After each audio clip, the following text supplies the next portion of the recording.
രാഷ്ട്രീയമായി രണ്ട് ചേരിയിലാണ് ബി.ജെ.പിയും ഒഡീഷയിലെ ഭരണകക്ഷിയായ ബി.ജെ.ഡിയും.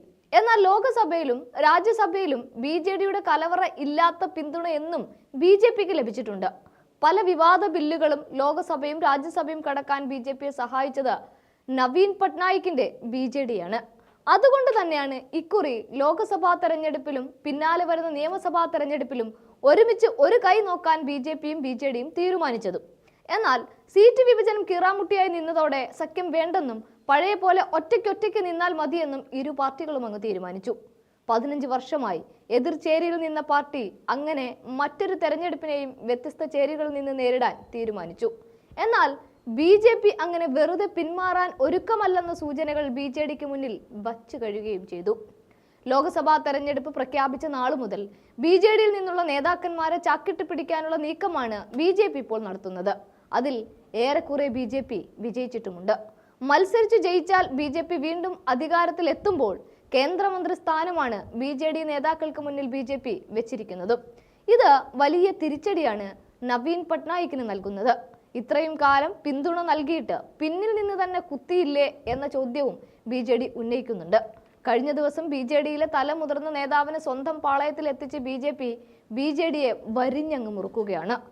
6 തവണ കട്ടക്കിൽ നിന്ന് വിജയിച്ച് MP ആയ ഭർതൃഹരി മഹ്താബിനെയാണ് ബി.ജെ.പി കൂടെ കൂട്ടിയിരിക്കുന്നത്.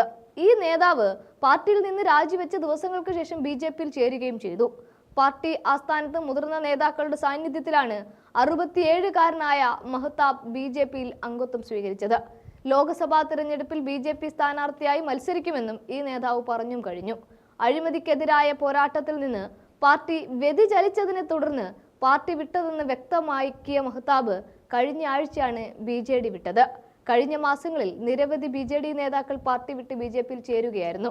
2019 ലോക്സഭാ തിരഞ്ഞെടുപ്പിൽ ബി.ജെ.പിയുടെ പ്രകാശ് മിശ്രയെ വൻ ഭൂരിപക്ഷത്തിൽ പരാജയപ്പെടുത്തിയാണ് മഹ്താബ് കട്ടക് ലോക്സഭാ സീറ്റിലേക്ക് തെരഞ്ഞെടുക്കപ്പെട്ടത്.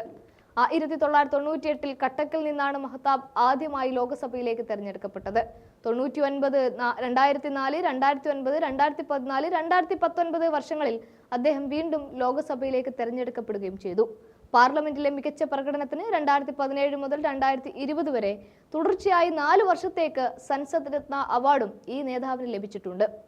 21 പാർലമെന്റ് മണ്ഡലങ്ങളുള്ള ഒഡീഷയിൽ 2019 ലോക്സഭാ തെരഞ്ഞെടുപ്പിൽ ബി.ജെ.ഡിക്കാണ് ഏറ്റവും കൂടുതൽ സീറ്റുകൾ ലഭിച്ചത്. ബി.ജെ.ഡി 12 സീറ്റുകൾ നിലനിർത്തി തൊട്ടുപിറകെ 8 സീറ്റുകളുമായി ബി.ജെ.പി 2ാം സ്ഥാനത്തുമെത്തി. പിന്നാലെ നടന്ന നിയമസഭാ തെരഞ്ഞെടുപ്പിൽ 147, 113 സീറ്റുകളും ബി.ജെ.ഡി നേടിയിരുന്നു. ഈ സാഹചര്യത്തിൽ സഖ്യം ചേരണമെങ്കിൽ 100-ലധികം സീറ്റുകൾ വിട്ടുകിട്ടണമെന്ന ആവശ്യം ബി.ജെ.പി നിരാകരിച്ചതോടെയാണ് ബി.ജെ.ഡി ഒറ്റയ്ക്ക് നിൽക്കാൻ തീരുമാനിച്ചത്. ഇതിന് പിന്നാലെയാണ് പാർട്ടിയെയും നവീൻ പട്നായിക്കിനെയും മാത്രം അവിടെ നിർത്തി നേതാക്കന്മാരെ കൂട്ടത്തോടെ ചക്കിട്ടു പിടിക്കാനുള്ള നീക്കങ്ങൾക്ക് ബി.ജെ.പി തുടക്കമിട്ടതും.